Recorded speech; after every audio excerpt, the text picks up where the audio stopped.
I purchased the house for Solitude, but the first picture I shared of the terrace exploded across the family group chat. Within 10 minutes, my mother messaged, "Wonderful, Julian and Bree can settle in by Friday." They arrived with luggage, a crib, and a locksmith. I believed I was finally securing my own Christmas. As it turned out, I was disrupting a scheme that had my signature forged throughout it. My name is Faith Stewart. In my everyday world, I work as a brand strategist at Redwood Meridian, an agency in Harborview that carries the aroma of iced coffee and restrained drive. I craft stories for others, uncovering the essential truth of a product and transforming it into something appealing. I excel at my role. I excel at taking complicated, chaotic situations and shaping them into something polished, deliberate, and powerful. I reside in a condominium that faces the harbor, all windows and concrete, a space I selected because it resembles nothing of my childhood home. Home was Maple Bridge, Connecticut, a tall colonial with flawless white shutters and a lawn that appeared manicured rather than simply cut.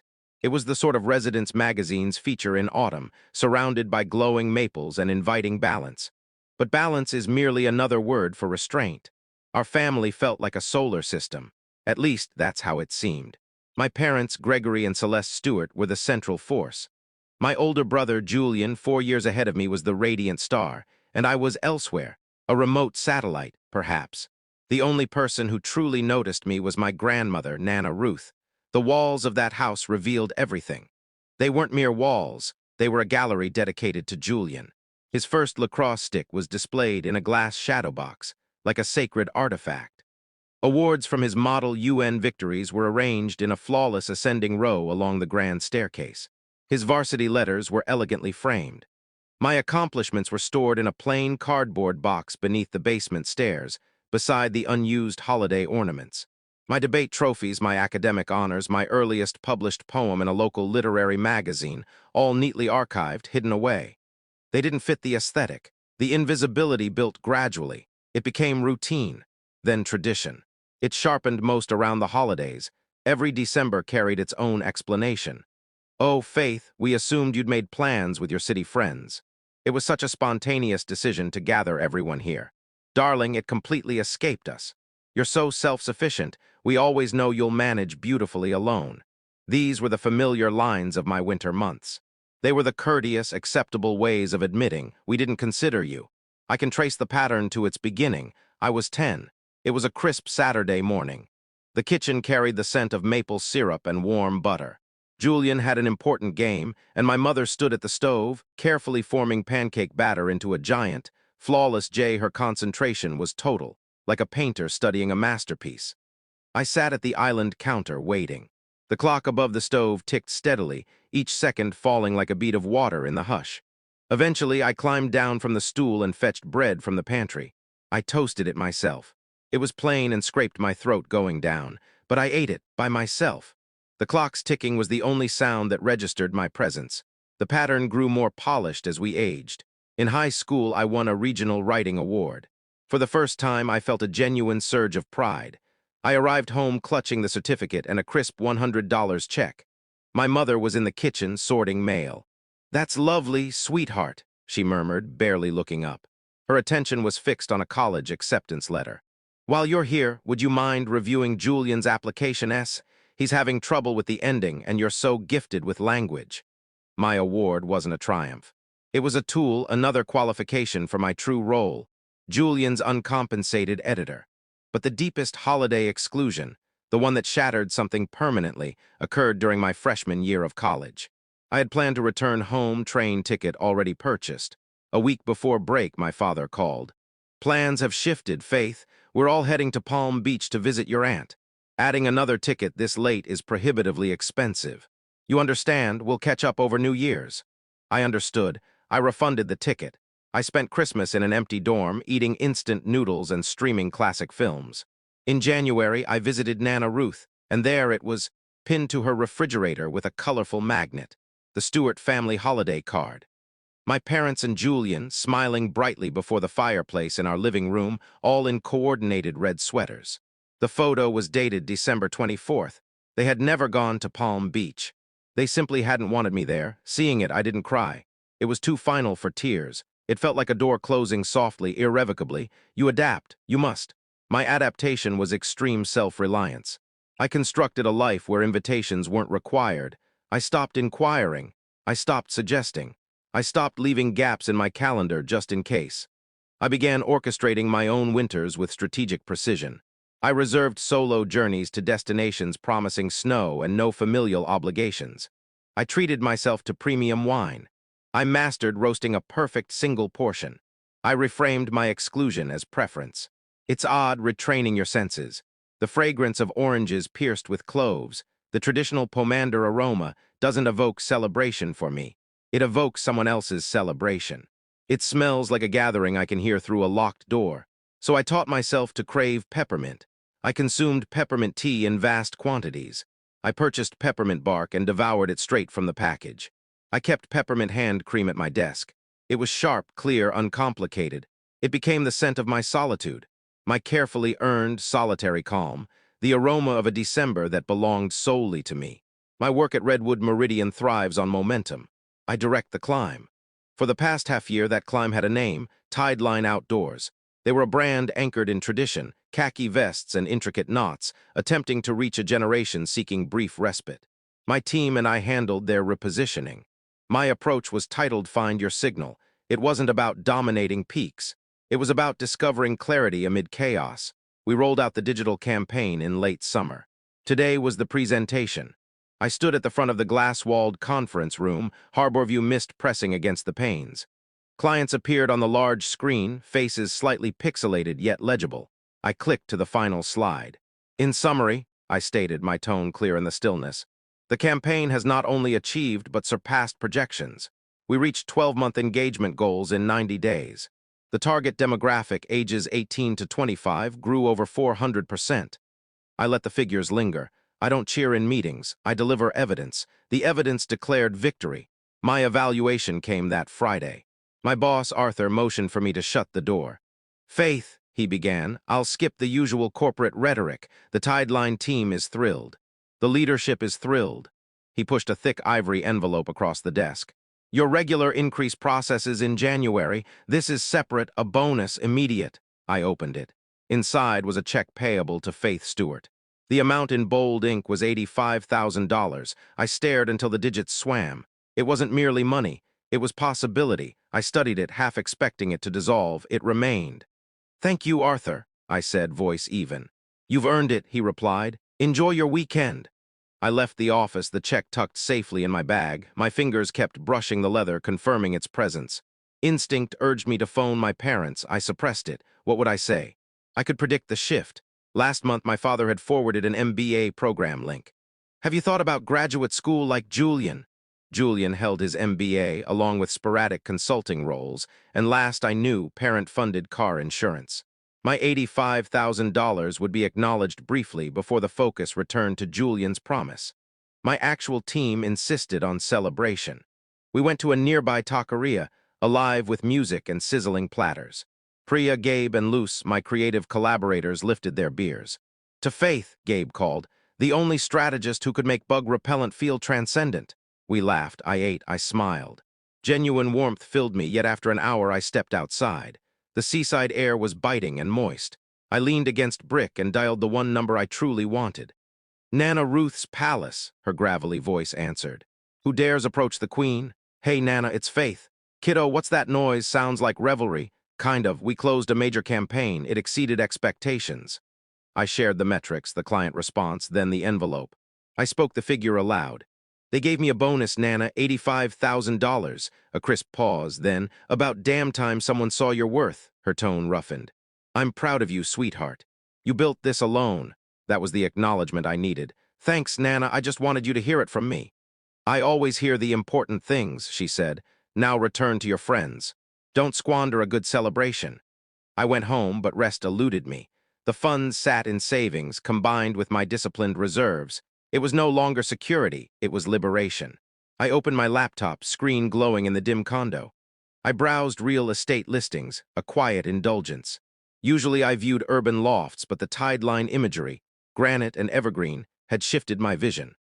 On impulse, I adjusted the location to high timber, a quiet town in the Elk Crest Mountains I'd once passed through, 3 hours inland.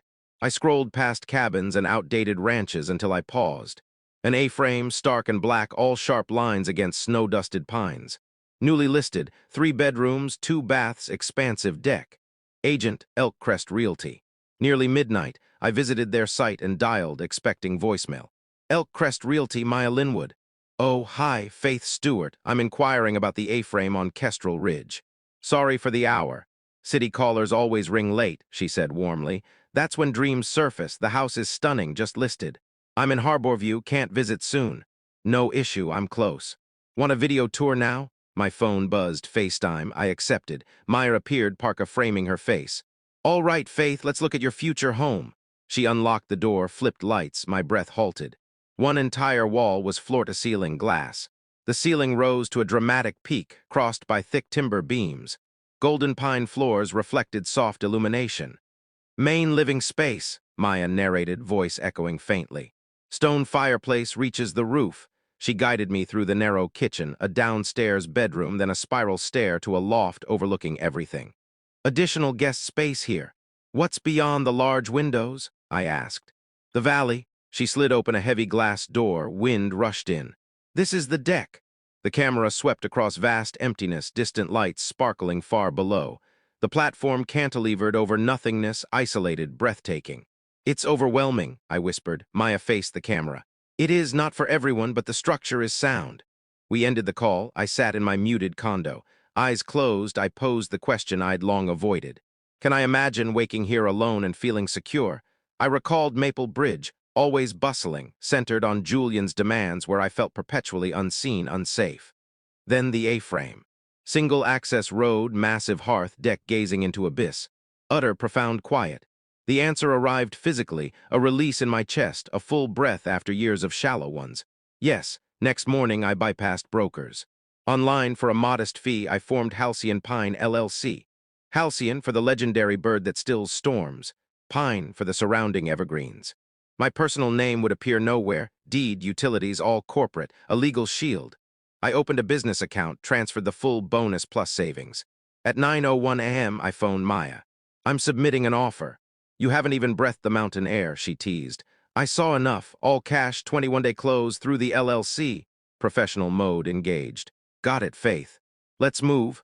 I offered 10,000 below asking, knowing an estate sale favored speed. They countered 5,000 higher. I stared at the email. This was the moment. No permission sought. No invitation awaited. I typed, accepted. Fingers tingling. For 3 weeks I functioned like clockwork. Full days at Redwood Meridian, unwavering focus. Evenings, digital signatures, inspection reviews, wire instructions. I confided in no one. Except once, awaiting title clearance, I opened notes. New file. 4 lines, my new doctrine, keys mine, address private. Mail, P.O. Box, access, invite only, closing day, a late November Friday. I signed final papers in a plain title office in Harborview. 3 gleaming brass keys were placed in my palm, heavy, real. I drove my sedan, no moving van. Trunk held borrowed tools, 2 plush pillows, a fresh sleeping bag, duffel of clothes. Passenger seat. Thermos of black coffee, phone with playlist titled Different December, purely instrumental, cello and gentle piano, the sound of resolve. Sunset painted the sky as I reached the gravel drive. The A-frame loomed dark against violet dusk. I stepped out. Crisp altitude air carried pine and snow. Key turned, deadbolt retracted with a satisfying click. Inside. Vast, empty, scented with cedar and stillness. My footsteps echoed. First night, no proper bed. I inflated an air mattress, spread the sleeping bag in the great room facing glass wall and fireplace. Cold pierced, breath clouded in moonlight. I located the gas line. After attempts, blue flames ignited, warming stone though glass leached heat. Bundled in the bag, a hollow ache bloomed, not fear but sole responsibility. No one to summon, no one to consult, no one to fault. Safety, warmth, survival, mine alone. It didn't weigh like burden, it grounded like bedrock. I slept watching flames, breath no longer fogging. Life divided, weekdays. Harborview commanding meetings. 5 p.m., Mountain Drive. Work till exhaustion, sleep on mattress, rise at dawn, return. Sustained by caffeine and purpose. Early weeks, relentless labor. Dated cherry cabinets, weekend sanding, dust in hair, lashes, nails. Shoulders screamed, but pale wood emerged like shedding old skin, revealing fresh possibility. Brassy fixtures cast sickly light. I ordered matte black tracks, spent a night on ladder, phone diagrams glowing, arms trembling. Breaker flipped, clean illumination flooded kitchen. Satisfaction bordered tears, priority, security. Flimsy deadbolts replaced with app-controlled smart locks, reinforced strikes chiseled in. Keypad codes mine alone, entry logged. The heavy thunk of new bolts, pure assurance. Furniture arrived.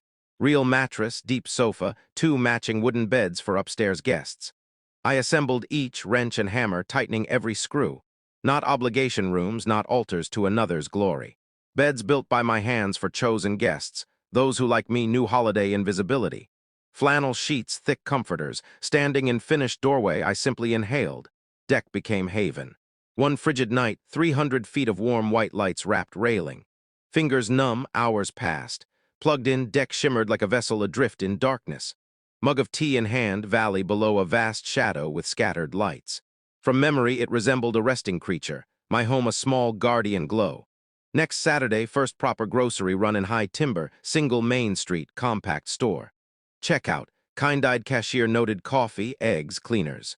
Settling in nearby? Yes, just closed on the A-frame on Kestrel Ridge. Recognition sparked. The black cedar one, you're the buyer, solid house, we wondered who'd revive it. I'm trying, I smiled. Welcome to High Timber, she said, bagging items. Happy to have you. Brief 30 seconds, yet the first genuine welcome, not an appendage to Julian, the owner. Good bones, house needed testing, could it contain joy or merely defense? I invited Priya, Gabe, loose for a weekend trial.